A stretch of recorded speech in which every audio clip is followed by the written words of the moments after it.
2026 provides an opportunity to deliver even more progressive wins this November. Join us this summer ahead of the midterms by investing in the Progress Texas Summer Sustaining Donor Drive, funding pro-democracy, pro-justice, progressive messaging made by Texans for Texans.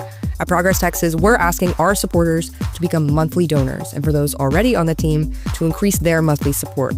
Because with your partnership, we can get the message out across Texas in this critical year. We'll thank you with perks for progress. Choose from our exclusive Resist coffee mug, a Progress Texas summer koozie, or a progressive button pack. Plus, you'll get a shout out on the Daily Dispatch.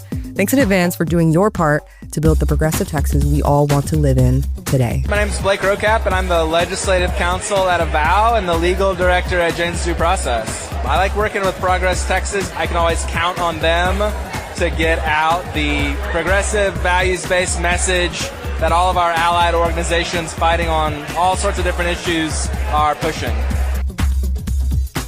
It's Tuesday, August 11, 2026, and this is the Progress Texas Daily Dispatch Rapid Response on the breaking news stories Texas progressives need to know. I'm Chris Mosier. We can't do what we do without your support. Thanks huge to Pete Schenken, Lanny DeGuire, and Janet Gilmore for their ongoing sustaining partnership. Much appreciated. The countdown to the all-important 2026 midterm election hits 84 days today. Meanwhile, the registration status of over 1 million potential Texas voters has been placed under suspicion by Texas election officials, potentially interfering with their ability to vote this fall. And the vast majority probably have no idea. Sarah Bahari at the Dallas Morning News writes that over 1.2 million Texans are currently on the state's Suspense list. Suspense being an administrative designation that typically occurs when official mail, such as a voter registration card, returns to sender as undeliverable. This means extra friction at the ballot box, as there are administrative obstacles that are triggered for a voter in suspense. Never something you want to introduce into the situation, especially on Election Day. But voters under suspense do retain their fundamental right to vote. It's just a lot better to clear this up prior to the deadline, which is October the 5th. If you've been on this list for a while, anywhere near 2 general election cycles, you could be close to being kicked off the voter rolls altogether.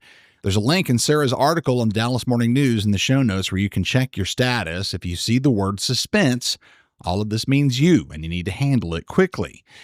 When we look at what's in store in the upcoming legislative session and moving forward at the federal level, should Republicans retain control, we see that every single vote is of huge importance this year.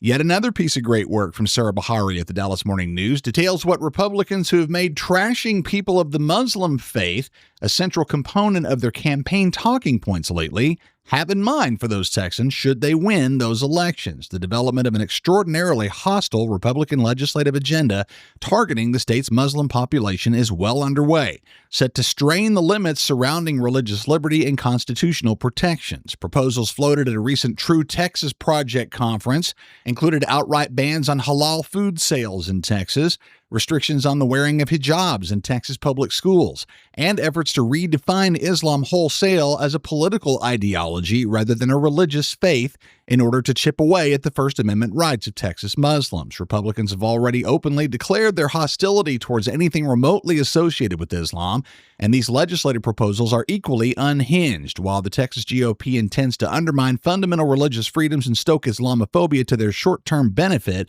they're also setting a dangerous precedent that could infringe on the broader constitutional precepts that protect all religions, not to mention that the targeting of specific faiths via state legislation is a direct violation of established federal law.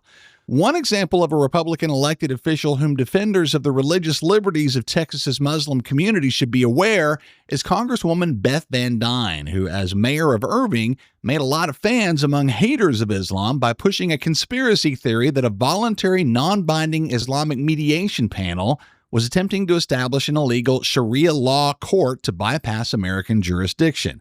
The so-called American Law for American Courts resolution that Van Dyne then shoved through the Irving City Council was an entirely symbolic exercise in political theater. As we well know, under both the U.S. and Texas constitutions, state and federal laws automatically and totally supersede all foreign and religious codes.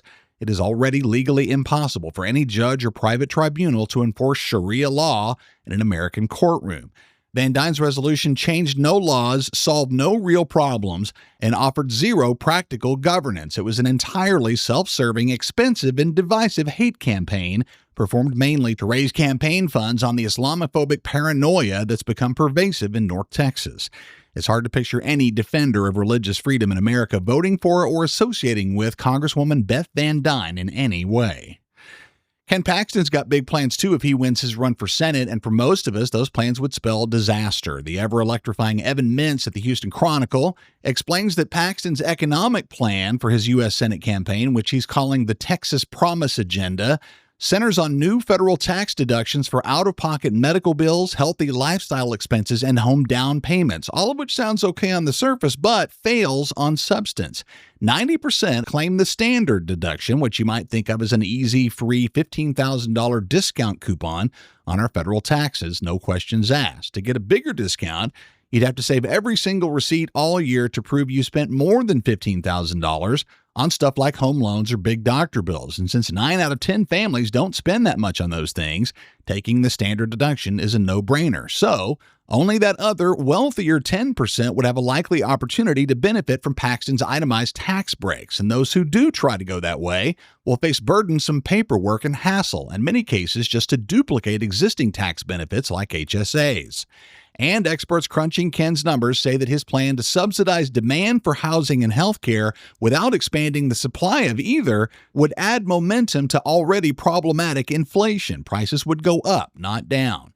And Paxton offers nothing in his grand plan in terms of funding it, adding to the national debt and pushing high interest rates even higher. Like Beth Van Dyne versus the Muslims of Texas, Ken Paxton's Texas Promise Agenda promises nothing but pure political posturing. It's another gimmick from a party who has run out of ideas and has nothing else to offer.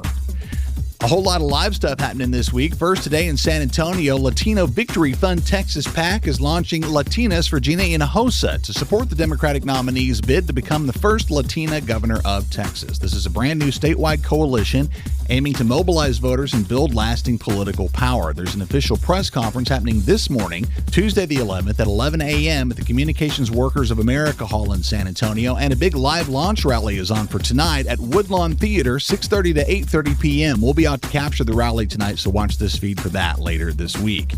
And coming up on Friday, join Civitech for a live podcast with Democratic state leaders during the final DNC meeting before the midterm. Civitech CEO Jeremy Smith, Progress Texas Executive Director Kathleen Thompson, South Carolina Democratic Party Chair Crystal Spain, and Texas Democratic Party Chair Kendall Scudder will gather to discuss how today's technology can be harnessed to expand voter participation for 2026 and beyond. We're in the peak of dry summer giving months for nonprofits. We need patrons of Progress to support the real free press as we amplify affordability, public education, and save communities. If you're able, please sponsor our event. We're raising $60,000 to get to Election Day, and we could use your help. Sponsorships start at just $250, and this free event happens on Friday, August 14th, 11:30 a.m. at Antone's Nightclub in downtown Austin. Presented by Civitech with support from Charles Zeller, John Cotter, and Valerie DeBille. Building the electorate takes work, and we know you're in. See you at Antone's this Friday morning, and hit the show notes for a link to register and to sponsor. Our summer sustaining donor drive continues, too. A big shout out to our good friend Bill Holston, who is known not only for his steadfast legal work on behalf of renters in the Dallas area, his dedication to the defense of the Big Bend region, and his terrific taste in hats, has also upped his regular support of Progress Texas. We ask ourselves, how could Bill Holston get cooler? And the answer is none. None cooler. See the link in the show notes or hit progresstexas.org to join the family during our summer sustaining donor drive. That's the Progress Texas Daily Dispatch for this Tuesday, August 11, 2026. Links to all these original stories can be found in our show notes. Learn more about what we do and how you can get involved at progresstexas.org. I'm Chris Mosier. Thanks for listening. Have a great day. Hope to see you in San Antonio tonight, and we'll see you again here tomorrow morning.